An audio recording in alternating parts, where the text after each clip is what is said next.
పొరుగు దిష్టి తీయవమ్మ సిరిగోదారి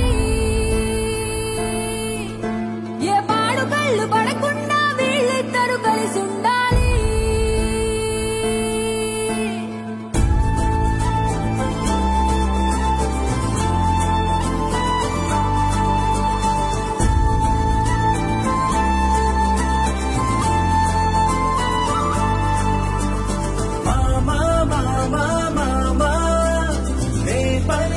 తొలి పదమా నాకే దొరికిన వరమా నాకై నిలిచిన పదమా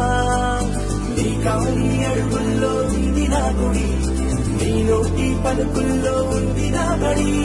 పుడుతూనే నీ ఒడిలో పాపనై పడి నీ పేరై మోగింది